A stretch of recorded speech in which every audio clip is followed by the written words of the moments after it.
Okay, so good morning. Today's daf is Kuf Yud Bet, second to last daf in Masechet Sanhedrin. God willing, we'll finish Masechet Sanhedrin tomorrow. I got to try and remember to bring some special treats. So if you can be here in person, all the better. What kind of treats? What kind of treats would you like? Any comments you haven't finished eating? Yeah, exactly.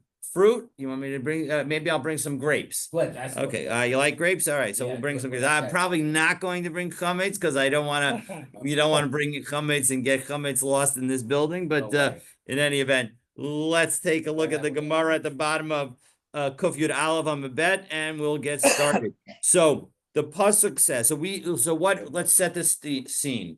The last chapter in Sanhedrin, known as Perek HaChelek, is about those who do not get the world to come. Right. The last category of the last Mishnah in Masechet Sanhedrin is the category of Anshe Ir Hanidachat, the people of a city that worshipped an idol and are all destroyed together. So that, and then the Mishnah turns from that to the laws of Ir Hanidachat and goes through them in detail. And so the key pasuk, or one of the key psukim in connection with this, is Yatsu Anashim B'nei V'lial, that men of who had rebelled against God, who have taken off the yoke of heaven, go out. Mikir b'cha, from among you, v'yadichu as yoshvei Iram, and they cause the people of their city, lemor, to and what they incite the people of their city, lemor, saying the following: Nilcha v'na'avdol Elohim acherim asher lo yadatem. Let's go worship other gods that you don't know. So that is the key pasuk. So we're now going to break that pasuk down in a brisa. So Tana Rabbanan, Yatsu, they went out. Hein below shluchin.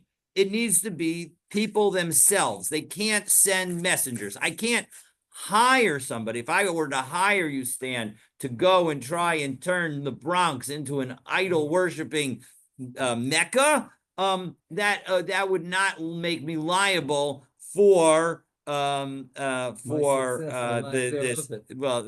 we were exactly, if you were to be successful. Anashim, so the second word was men. So ein anashim pachos mishnayim. Well, you need to have men, plural, so you need to be at least two. Davar acher, alternatively, or maybe even in addition, anashim below nashim, anashim below ketanim. It can't be. It's got to be men and not women, men and not young, people who have not reached the age of bar mitzvah, majority. B'nei v'liyal needs to be people that have thrown off the yoke of heaven. B'li ol it's sort of a compound word. Banim sheparku ol shamayim mitzavarayim. It's people who have, they've thrown off the yoke of heaven from their necks.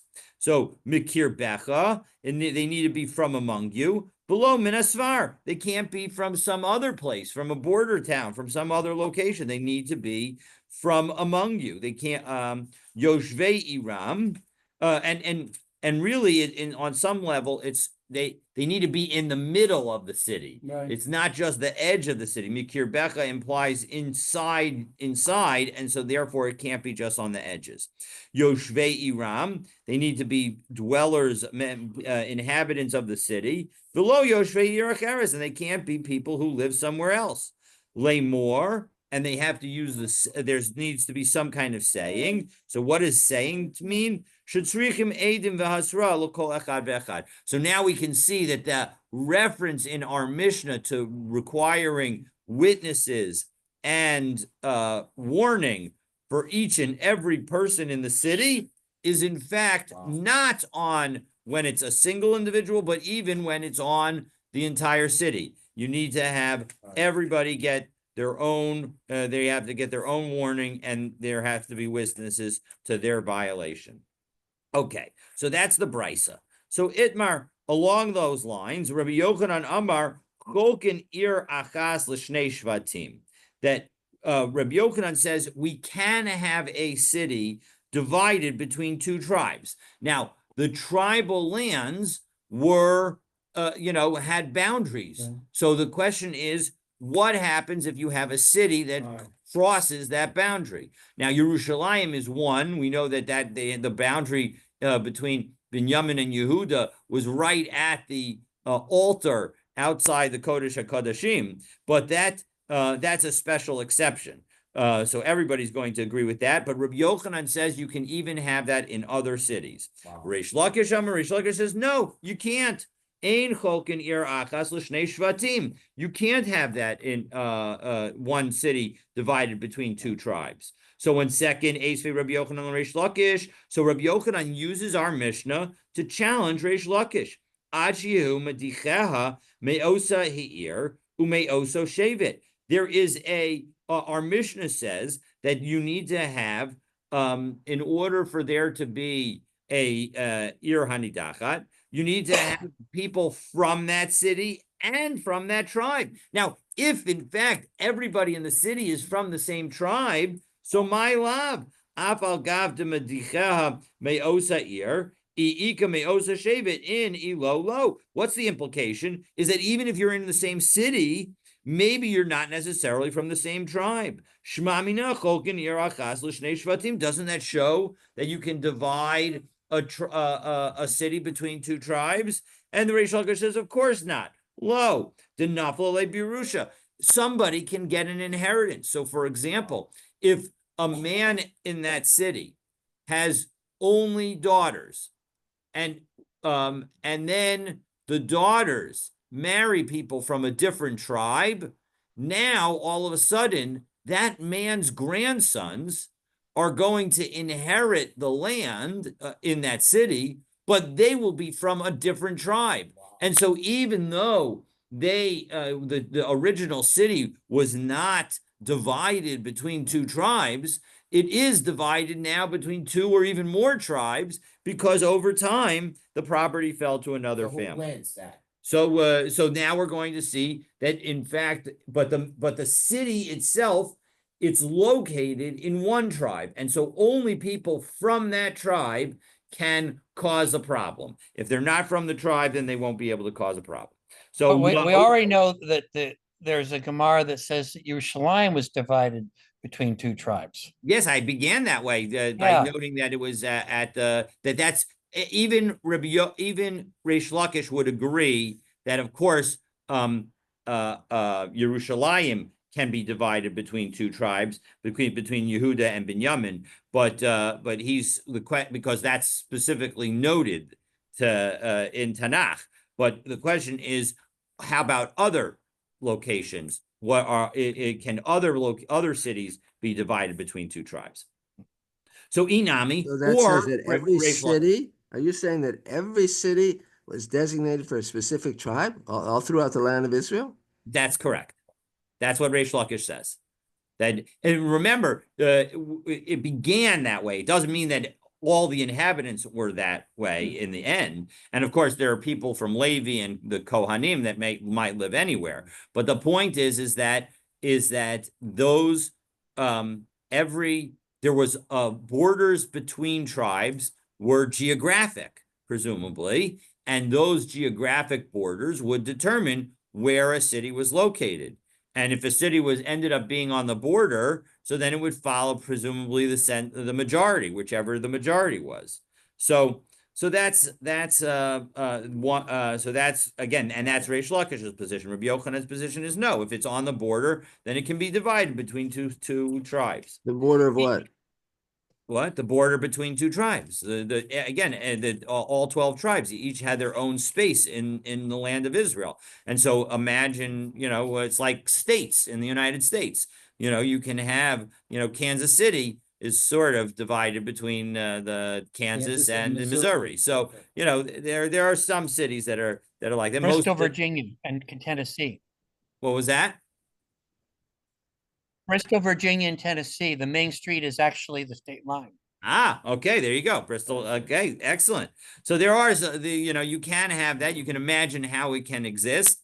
And the point is that's the debate between Rish Lakish and Rabbi Yochanan. So So theoretically, a person could have his house on the border, and one window looks out one state, and one window looks out the other. 100%, absolutely. You could have that. I mean, again, Reish Lakish says that it's not likely to happen because even if there were to be something on the border, this is where the Rishonim come in and say, well, what do you do with it if a city gets built on the border? And according to Reish Lakish, he would basically, according to this view, you would just basically say, whoever is the majority in the city, that's the tribe that is controlling the city. Because at the end of the day, right, why is it important as to which tribe? Because the people who are the judges in the city need to be from the tribe where the city is from. And so there are certain leadership positions within the city that need to go within the tribe. So Inami, or another reason that you might not have everybody in the same city from the same tribe, even according to Reish Lakish, somebody gave the property as a gift to somebody else. So as a result, that could cause somebody to not to own property in the city and yet not be from the tribe of the city. And the point is that our Mishnah is teaching us is that such a person cannot cause the city to become an Ir Hanidachat. Eisvei, I'll challenge you again. Rabbi Yochanan says to Reish Lakish, Arim Teisha Me'ez Shnei Hashavatim. When it came to setting aside the cities for the Leviim, so 9 cities were set aside from the tribes of Yehuda and Shimon. So my lav, Arba upalga mehai of Arba upalga mehai. Doesn't that imply that there were 4.5 from one tribe and 4.5 from the other? Ushmamina cholkin ir achas l'shnei shvatim, and it shows that there can be divided a city between 2 tribes. No, again not. Arba mehai v'chamesh mehai. No, it means really 4. According to Reish Lakish, it would mean 4 from one and 5 from the other. Well, ihachi lefeirush perushe. Why not specify that 4 came from one and 5 from the other? As we turn to Kuf Yud Bet Amud Aleph, Kashya, the Gemara notes that it's difficult. And as Rashi explains, top Rashi on Kuf Yud Bet Amud Aleph, Kashya lashon hapasuk kasheh. It's difficult to answer why the Tanakh, why the Navi in Sefer Yoshua would say 9 out of those 2 and not 5 and 4. Lamanda Amar Cholkin, according to the position that says, according to Reish Lakish, that says that cities are divided between cannot be divided between 2 tribes. Avalo mitosav, but it's not a tiyuvta. This is not a tiyuvta, and it's not a complete refutation. And the Chedushay Haran notes here suggests an answer that makes a lot of sense to me, which is the following: the tribe of Shimon did not have specified land; it wasn't a land mass. They had cities that were located within the overall tribe of Yehuda. And so as a result, when you say that it was 9 cities from Shimon and Yehuda, it makes a lot of sense because the cities were all in the land of Yehuda.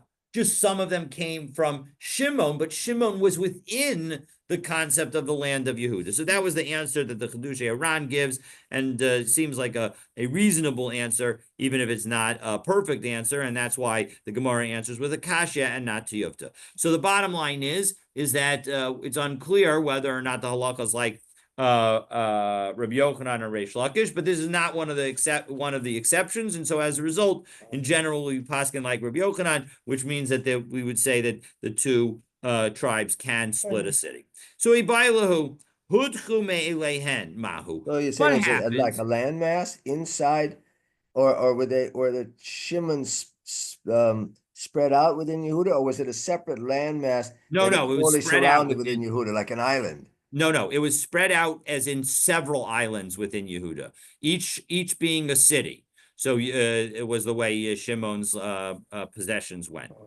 So Shimon had a bunch of cities that were located in the general area of Yehuda, and those cities were considered the land for Shimon.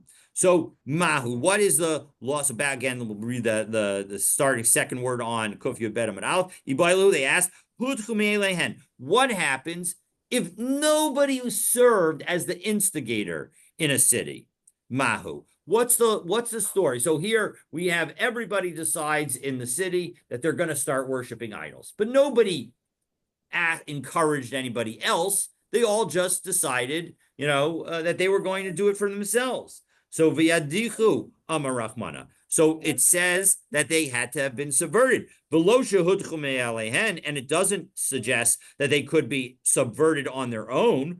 Odilma afilu, or maybe you could say that even if they became subverted on their own. So Tashma, let me try and prove one way or the other. Hadichu hanashim v'ktanim, our Mishnah said that if women or children cause the subversion of the city, then it would not be considered a subverted city, because we said anashim, it has to be men. So amai, why? Leheve kuhu me'alehen, if in fact causing oneself to become an ir hanidachat would cause the city to be liable, why not at least treat women like the people causing it themselves? And so as a result, doesn't that show that when people cause it themselves, it's not going to be a ir hanidachas? No, not necessarily.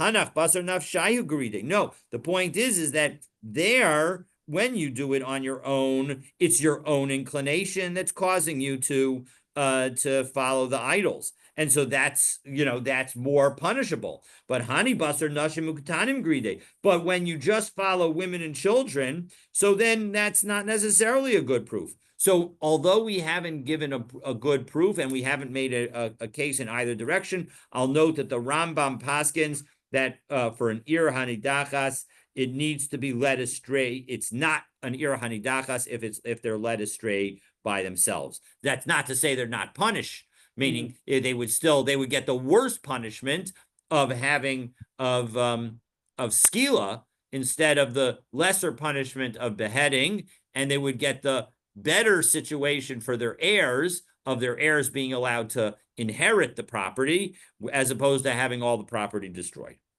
Okay. So we say that you have to undermine the majority. So heichi abdinan. How do we do that? Because if we convict John Doe of idolatry, then we have to immediately kill John Doe. So how in the world can we have a majority that are, and you can't have one case for everybody. You need to have separate cases because we need separate witnesses, etc. And everybody's going to, in general, you need to try people on, if for different crimes, you have to try them on different days, although we'll see that that's not so relevant. All right, so but Heiki Abdinan, how do we handle it? So Amar Rav Yehuda, done in Rechovshin. No, we're going to judge them. And if we think that it might be an ir hanidachat, well, then we'll put those people in prison and we won't kill them right away. And then we'll figure out what the penalty is.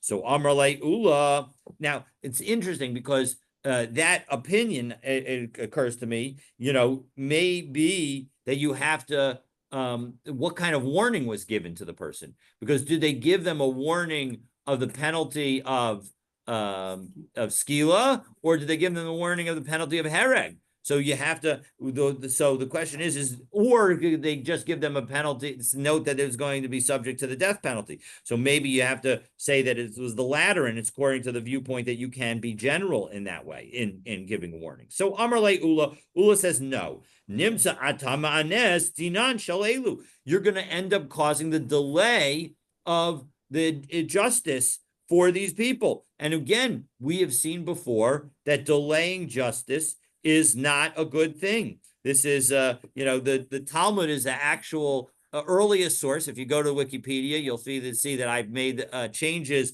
to the justice delayed is justice denied entry. And it's because, at least from my perspective, the earliest direct source of that concept is actually in the Talmud. All right, Ela Amar Ula. So done in Visolkin, Soklin, done in Visoklin. No, what you do is everybody gets skila until you get to 50% plus one. Once you get to 1 over 50% plus one, then everybody else is going to get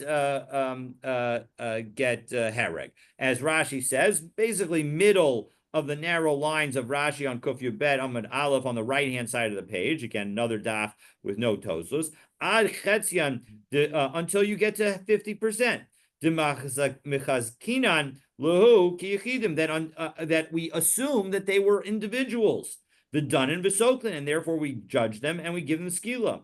But once we get to halfway, the elach, and from that point on, nisparer hadavar, it became clear, limafreya, retroactively, shehut charuba, that a majority had been led astray, v'havu b'sayif, and so as a result, then they're going to all get the sword, which is hereg, and so they'll be beheaded. Umemonam ibeid, and their money is going to be destroyed. Umechetzian ve'elach iyata rashai l'mashkan l'misa chamura, and so at that point you can no longer give them the more serious death penalty.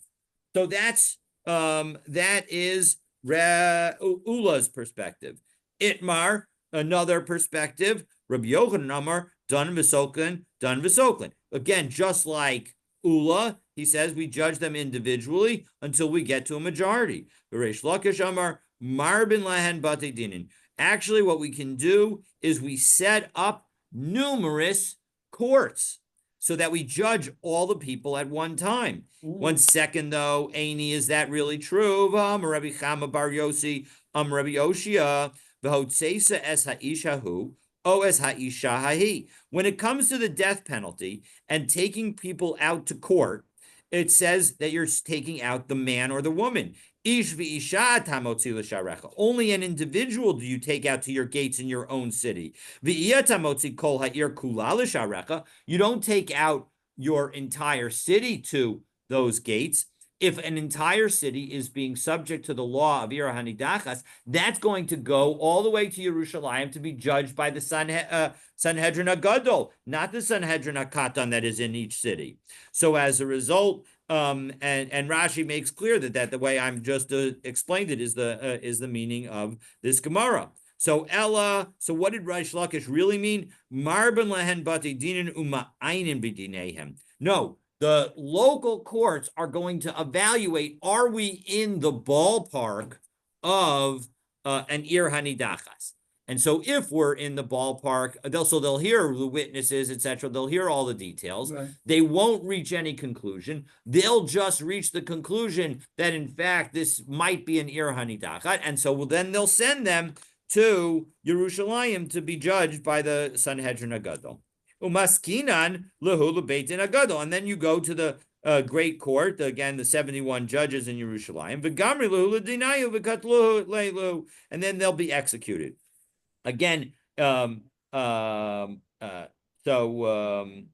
that's a story with that debate. It's actually interesting. I'm seeing now that even though it's by Reish Lakish, it seems like there's a note in connection with the Ein Mishpat that maybe the halacha might be like that, that we set up many courts, etc. to see. Okay, in any event, now the Gemara goes to the next pasuk and notes Hakeh Sakeh es Yoshvei Ha'ir. You're going to kill all the people in that city. Who's actually? I'm confused here. Who's actually doing the judging? That the people, the Ir Nidachet itself, or you bring it, designate a separate ear to judge them, or bate dinim from another ear? So we saw, if we go all the way back to the very beginning of Sanhedrin, we saw in the first Mishnah that in fact Ir Hanidachas is judged by the Sanhedrin Hagadol. Right, that's right. So that's going to be those are going to be the judges of the case. The question is, how do we determine whether or not the case needs to get brought to them? And so, according to Reish Lakish, we've set up individual courts we set up courts, the local courts, to investigate how many people were engaged in this behavior. Now, even though we say that the Ir Hanidachas gets completely destroyed, including all of its inhabitants, it is only its inhabitants who engaged in the behavior. If you are innocent, you do not get killed. So presumably the judges are not accused of engaging in the idolatrous worship. So that's an important factor in the fact that in Reish Lakish's viewpoint. Okay. I mean, it's presumably a city like this is somewhat rebellious. I mean, they're not conforming to halacha. How do you bring an independent group of investigators to go into the city and say, "What are you doing here? We're going to kill all of you." I mean, how are they going to even investigate the city that a city there's, and where are they going to set up courts that they would bring these people from the city to those courts? The people in the city have been so rebellious they won't let them in. Well, that's a good question, but but we can answer that question because the sin requires witnesses and warning. So the point is that we're dealing with a situation where there were two witnesses who saw the incitement and saw the idol worship, and these two witnesses may have seen many people, but the bottom line is that they saw a lot of people, and each of those people are going to need to be judged individually. So again, each case, the court is going to evaluate what the story is and pass judgment. But they need to have two witnesses for each and every individual. So the bottom line is that maybe if they knew about it ahead of time, they might have kept those individuals who are not worshiping out of the city. But the bottom line is that we're dealing with a situation where they were allowed in the city, and we have witnesses who now come to court.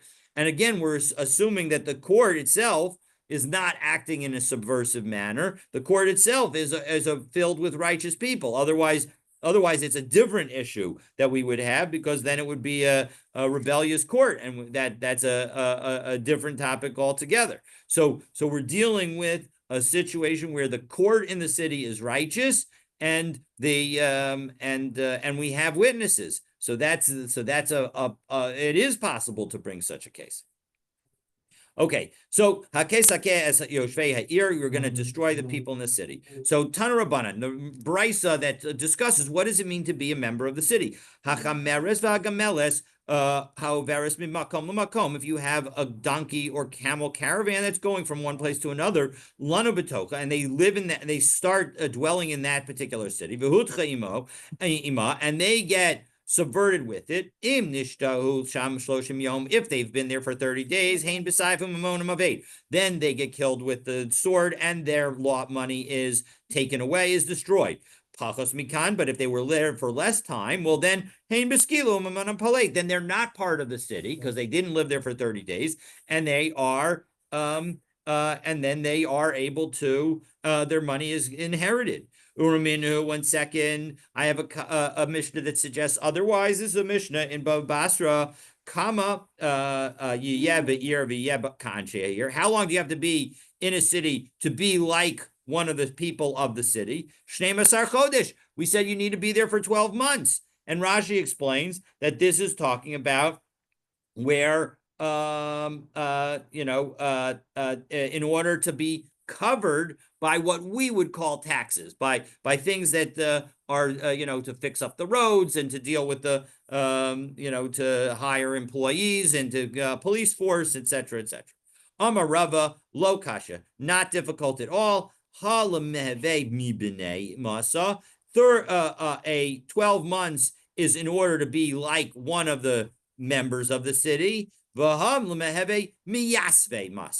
if you want to be a b'nei masa, you need to wait 12 months. But if you want to be a yasvei masa, of somebody who dwells there, so then 30 days is enough. But Tanya, 1 second, we learned in a brisa, Hamud or Hanam ibnei ha'ir, that if you say you're not going to get benefit from people of a particular city, well, then you can't get benefit from him if once he's been there for 12 months. Pachos mikan, less than that, mutter. You can lehanos mimenu. You can get benefit from him. But when you say biyoshvei ha'ir, im nishta hashloshim yom asa lehanos mimena, pachos mikan, mutter lehanos mimena. So I'm sorry. This vahatanya is not a question, but rather it's support for Rabba's distinction, that we distinguish between those who are there for a month and those who are there for a year. That if you want to be considered from the people who live in the city and are B'nai Ha'ir, well, then you have to be there for 12 months. But if all you want is to be from the Yoshvei Ha'ir, then 30 days is sufficient. And our Mishnah is teaching us that 30 days, or this brisa is teaching us that 30 days is sufficient to be a resident with respect to Ir Hanidachas. All right. Hacherim osav as kol asher ba. You have to destroy it and everything in it. So Tan Rabbanim, we have a brisa that we're going to use to try and define exactly what's covered. Hacherim osa. So if the righteous have property that is not in the city, but they live in the city, well, then that does not need to be destroyed. There's kol asher ba, and everything that's in it, that the property of the righteous that is in the city does get destroyed, which is remarkable. Again, the Ir Hanidachas is a city of idol worshippers.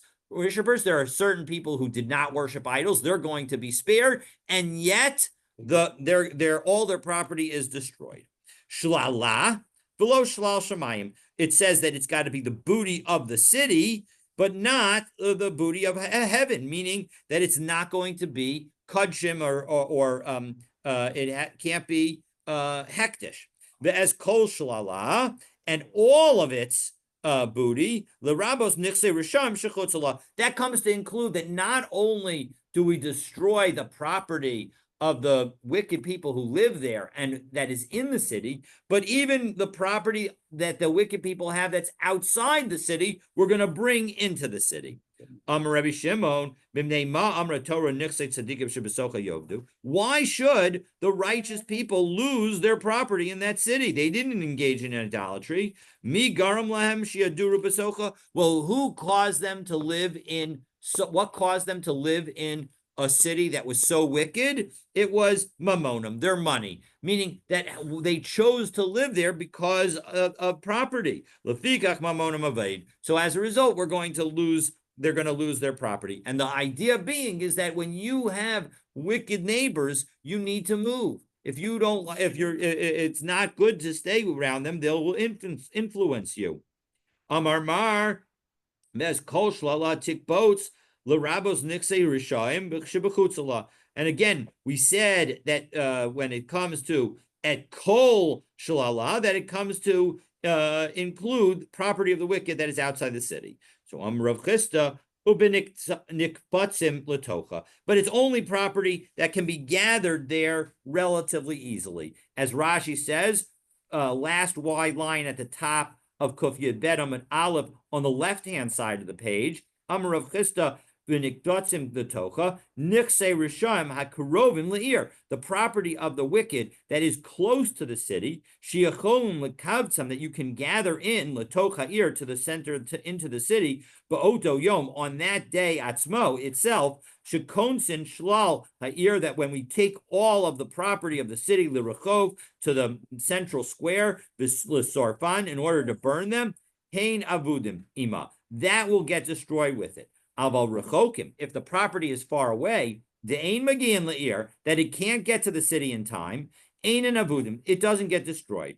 The davka shekvar hayu letocha, and what we're talking about is specifically property that was in the city. But the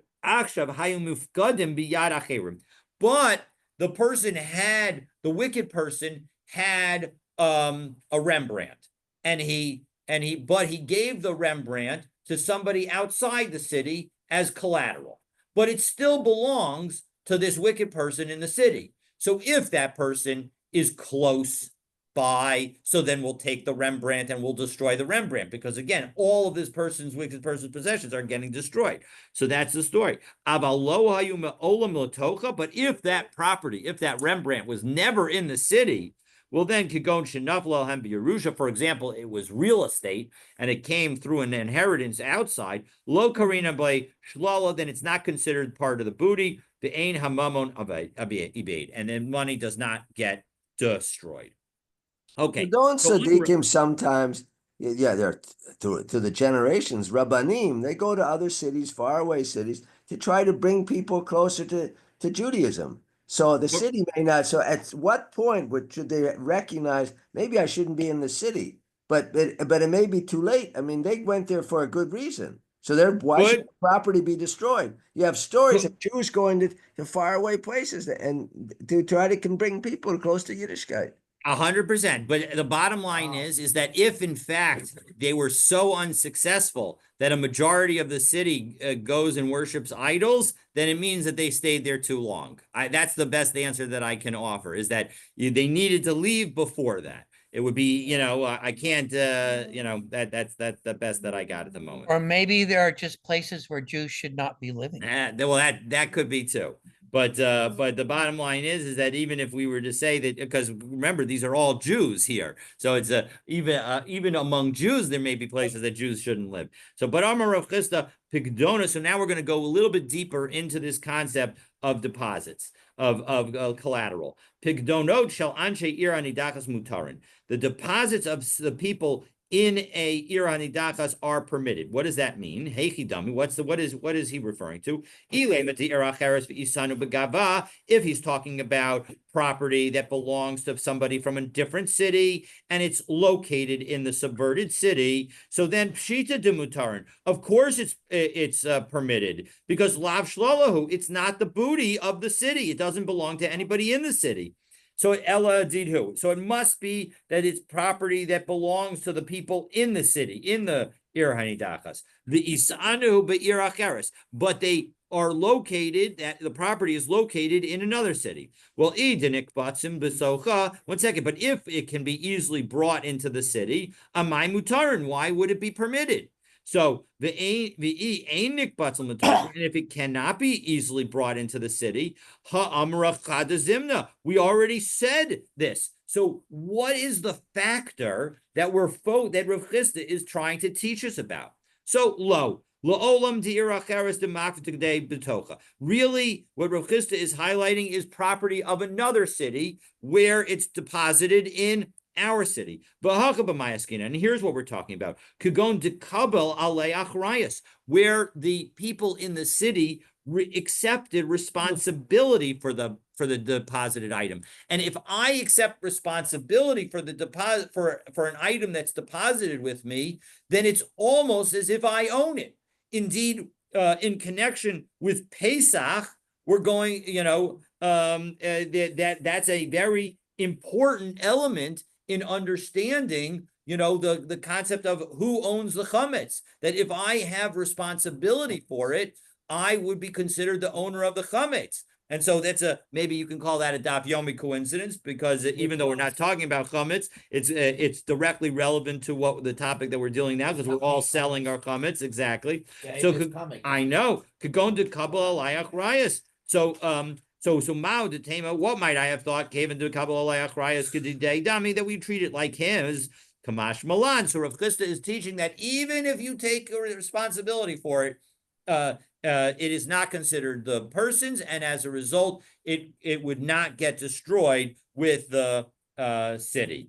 On the other hand, when it comes to chametz, if you take that kind of responsibility, then that chametz is going to be prohibited after Pesach, because we say that the chametz sha'avar lava Pesach is asar b'ana. All right, so Amar Rav Chisda. So now in another teaching, behema chetzia shel ir hanidachas v'chetzia shel ir acheres. What happens if you have an animal that is jointly owned by people who live in this city and another city? Asura. It's going to be forbidden. If you have a sourdough starter that is owned by both people in this city and another city, well, then muteris. No, that is going to be permitted because you can easily divide it. My timer, what's the reason? Behema commandolo pligadamya, an animal is treated as if it were not divided into two parts. Even though you could shecht it and then split the meat, it's not considered divided. But isa commanda pligadamya. But the sourdough starter, that you can just cut it in half, and now you have two halves. So as a result, that's going to be sufficient. By Rav Chisda behemoth if you have an animal from a subverted city, so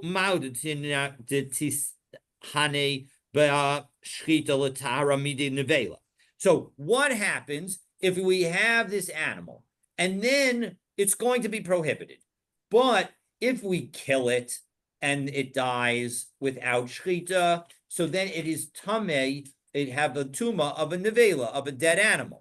But what if instead of just killing it, we shechted it? Would we say that because we slaughtered it in a way that would cause it to be kosher, and when you slaughter an animal, even though it's also dead, it's not tamei because you slaughtered it in the proper way?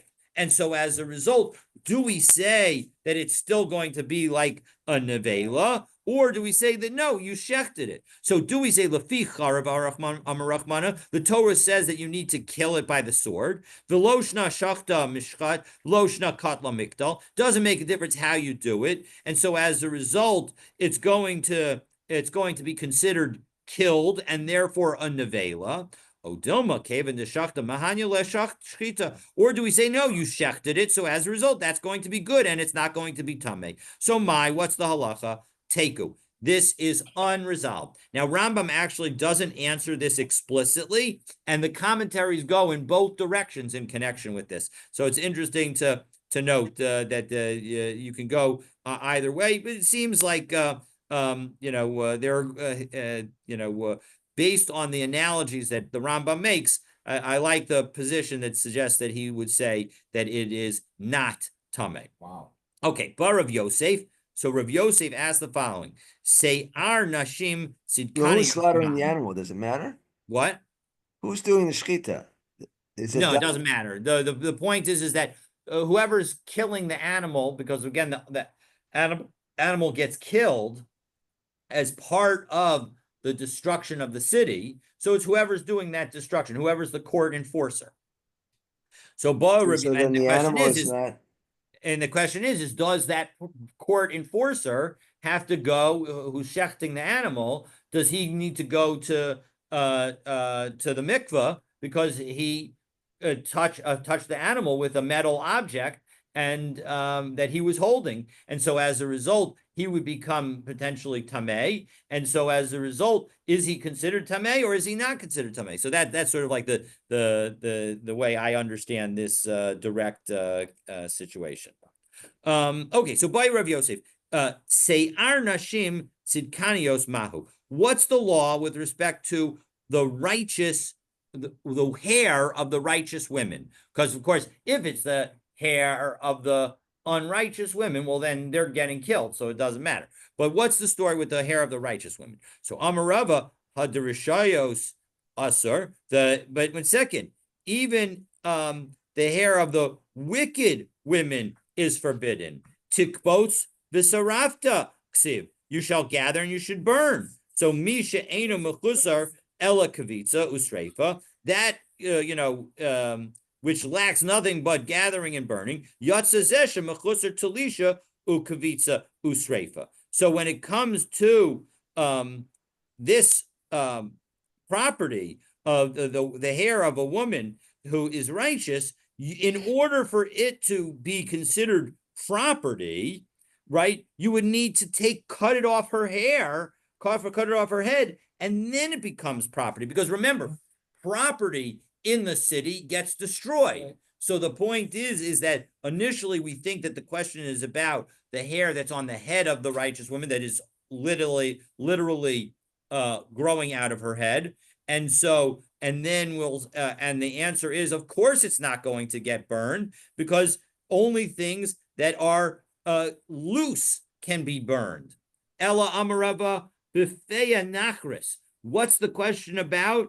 It's about a wig. As Rashi says, Befei Anachris, it's a left-hand side of the page, about 15 lines, 12, 15 lines up on the Peyas Nachris. Gedil, a strand or a wreath, shel sa'arot, of hair, de alma, of the world, she'osin lanoi, that a woman wears in order to look more beautiful, meaning it's a hair plugs, but or a shetel. Kami boy, so that lay l'Rav Yosef. Im shel tzadkanios havi. What's the law of a shetel that the person has that they're going to that a righteous woman has? Is that considered property, or is that considered something that's on her and therefore clothing? And we aren't going to, although we're going to destroy all of the property of the righteous that are in the city, presumably their clothing was in the city, but we're not going to strip them down naked because their clothing is going to be considered part of their body. So Hekidami, what's the case? But we do strip down people if someone discovers he's wearing kalayim, you have to take whatever you're wearing off. That's true, but that's because the object of the sin itself is on the person. Here, it's not an object. It's not considered booty unless it's separate from the individual. So, if she's wearing it, so then it's connected, and it's connected to her kegufa damya. Then it's like her clothing, and it's like her body. Lo tzricha datali besivta. So as a result, we must be asking about the situation where it's hanging on a peg, on a pole. So kenichse tzadikim shebesoka dami.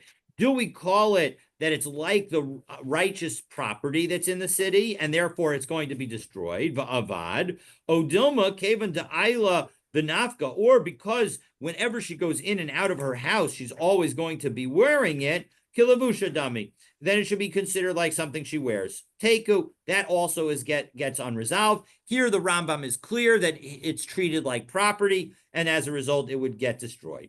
Ve'es kol shlala tikbots el toch rechova. We're going to bring all this booty into the central square. Tan Rabbanan, ein la rechov. What happens if there is no central square? Says El Ir Ndachas. Well, then it can't become a subverted city. Divri Rabbi Yishmael. That's what Rabbi Yishmael says. Rabbi Akiva Omer. Rabbi Akiva says, and this is what we saw in our Mishnah.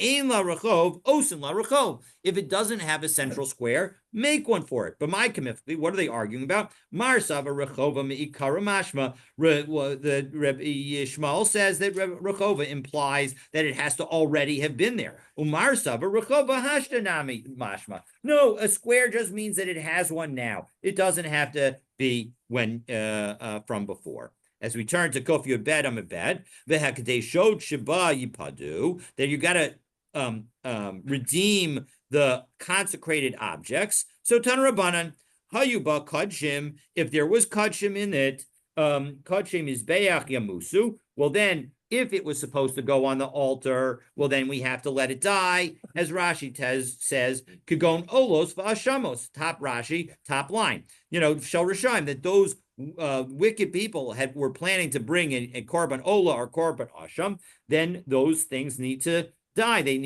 We can't kill them directly. We can't let them, we'll see why we can't let them just develop a mum. And so as a result, we have to kill them. And Rashi explains that we feed them barley until their stomachs explode, essentially.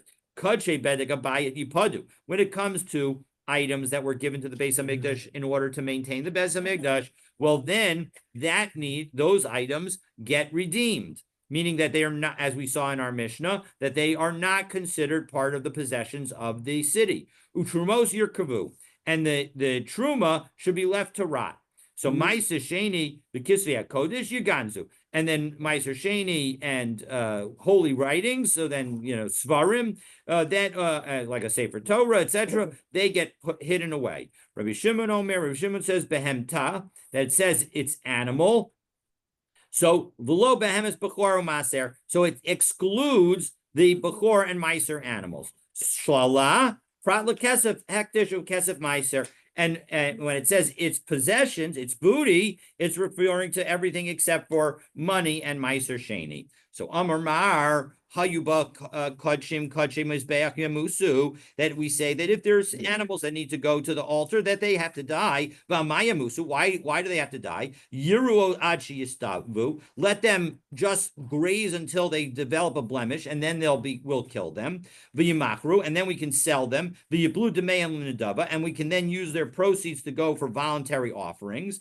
For offerings when there's nothing to bring on the altar, and so we'll bring a voluntary offering. So Rabbi Yochanan says, no, Zevach Risham Toeva, the sacrifice of the wicked is an abomination. And even though this is going to be converted into money, it's still the sacrifice of a wicked.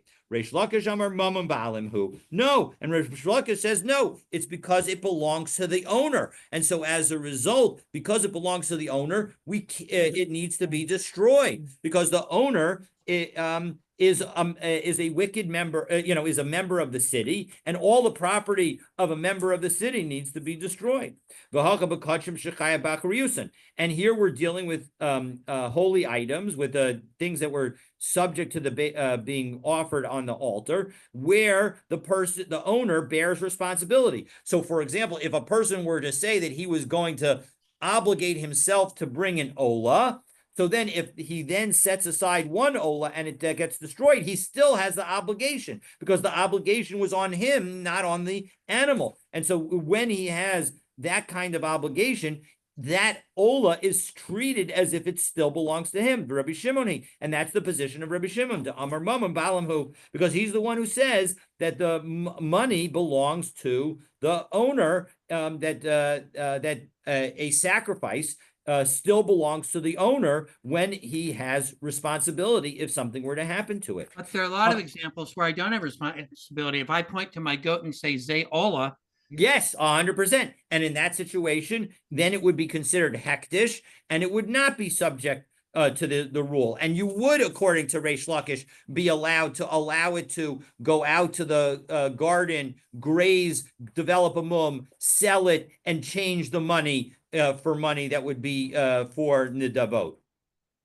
The Hamid Seifa, Rabbi Shimon, but when second, Reish Lakish, how can you say that this latter position, that this position of the Tanakama is according to Rabbi Shimon? Rabbi Shimon is the Bar Plugta. He's the one who gives us the second opinion in that Mishnah. The Seifa is Rabbi Shimon, Reish Alav Rabbi Shimon. So the first part can't be Rabbi Shimon. So as a result, Reish Lakish gives a different answer. But Kodshim Kalam, we're dealing with Kodshim Kalam, the kind, for example, a shlomim, a peace offering, where the person himself, the person who's offering it, gets to eat from the korban itself.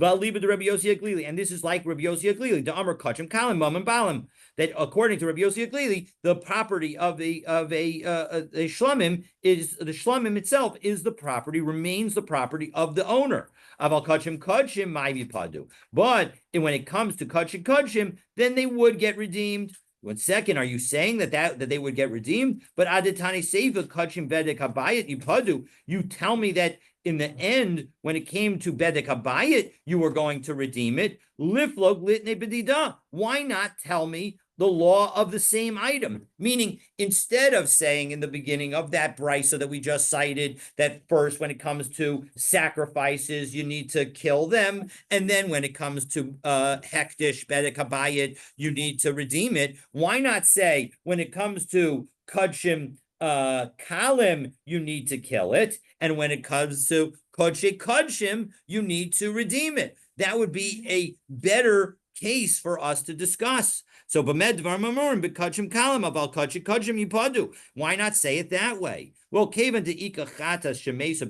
no, because there is a kodshim that is not subject to the law of being allowed to grow and graze and then get redeemed. Because if you have a sin offering, which is a kodshim, when a sin offering the owner of a sin offering dies, that animal is just killed. It is not redeemed. And so lo psikale. And so as a result, we couldn't make a general statement that is true for all of kodshim kodshim. And so as a result, that's why we would need to change it. So Bishlam and Rabbi Yochanan, Lo Amar Reish Lakish. I understand why Rabbi Yochanan would not say like Reish Lakish, Dixiv, because after all, it says Zevach Rishayim Toevu, that the sacrifice of the wicked is an abomination. So as a result, even the redemption would cause an abomination. El Reish Lakish, my time, Lo Amar Rabbi Yochanan. Why doesn't he say like Rabbi Yochanan? So Amar Lach, Reish Lakish would say to you, no, Ki Amrin and Zevach Rishayim Toevu. When do we say that the property of the wicked is an abomination? Hani mili heked isnahu beinayu. That's when it still exists. But aval hacha kevan de ishtene. But here it's changed, and so as a result, we need to. It's now money, and money no longer bears the status of the sacrifice of the wicked, and so as a result, it won't be an abomination. Okay, so we have now analyzed the first part of the brisa that with the machlokas between the rabbis and the Tanna Kama and Rabbi Shimon. We now need to analyze the second part, but for that you're going to need to stay tuned for tomorrow's daf, and we will pick up from there, and God willing, finish Maseches Sanhedrin tomorrow, and hopefully I'll try and remember to bring some grapes and some, if I could find something else as well, to bring some snack so that we can enjoy maybe some nuts. And we'll have a little siyum, God willing, tomorrow. Maybe almonds. I do have some almonds. All right. Yishakog. Have a great day, everybody. Thank you. See everyone tomorrow.